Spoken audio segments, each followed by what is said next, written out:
बड़ी महिमा है। जो मनुष्य गंगा में स्नान करते हैं उनको प्रतिदिन 1000 स्वर्ण की मुद्रा दान करने का फल प्राप्त होता है।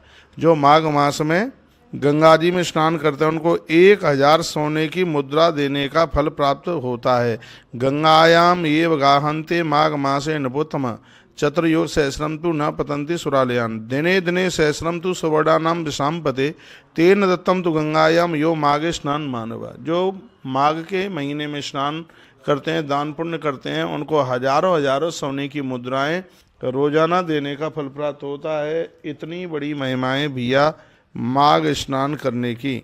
हे राजश्रेष्ठ, माघ में उसके 100 गुना ऋषियों ने जो फल बताया है, गंगा यमुना यदि संगम में यह स्नान किया जाता है तो यह 1000 गुना फलदायी हो जाता है। प्रयाग में यदि इस स्नान को किया जावे या और कहीं गंगा यमुना आपस में मिली हैं वहाँ पर स्नान किया जाए तो इस स्नान का फल अपने आप में हजारों गुना ज़्यादा हो जाता है। वेदाता ब्रह्मा जी अभी भी रोजाना श्री प्रयाग में स्नान करने के लिए आते हैं। वह प्रयागम विदते भूपम प्रजानाम चैतेस्तथा लोगों के हित के लिए, कल्याण के लिए प्रयाग जैसा तीर्थ बन करके तैयार हुआ है।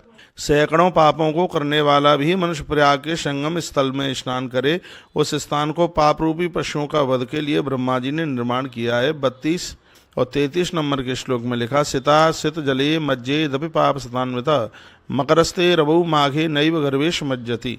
हे राजन, माघ मास में हिंसा करने वाला भी मनुष्य प्रयाग में स्नान करता है, वह भी परम पद को प्राप्त होता है। इसमें कोई संशय वाली बात नहीं है। माघ मास में हिंसा करने वाला मनुष्य भी प्रयाग में स्नान करके तर जाता है। सैकड़ों पापों को करने वाला भी मनुष्य प्रयाग के संगम में स्नान करने से उसके संपूर्ण पाप जल करके राख हो जाते हैं। ऐसा भगवान वेदव्यास माघ महात्म्य में ऐसा लिखते हैं। इसलिए सजग्र समझदार व्यक्ति को चाहिए कि वह हर साल माघ आता है तो माघ में भोर में स्नान करे, धरती पर सोए। बीच में माँ सरस्वती नदी छिपी है, उसका मार्ग ब्रह्मा जी वहाँ पर उसका मार्ग ब्रह्मा जी ने विष्णु लोक तक बनाया है। उसी को त्रिवेणी संगम कहते हैं, जहाँ पर गंगा यमुना और सरस्वती तन्मार्गम विष्णु लोकस्य सृष्टिकर्ता सजर्जा। ब्रह्मा जी ने यह मार्ग सीधे विष्णु लोक के लिए बनाया। सिता सिता तो यह धारा सरस्वत्यात विगर्भिता, जहाँ माँ सरस्वती छिपके बह रही है, यह रास्ता सीधे स्वर्ग के लिए जाता है। इसलिए हर व्यक्ति को चाहिए कि वर्ष में एक बार समय निकाल करके प्रयाग में त्रिवेणी के तट पर पहुँच करके वो स्नान करे।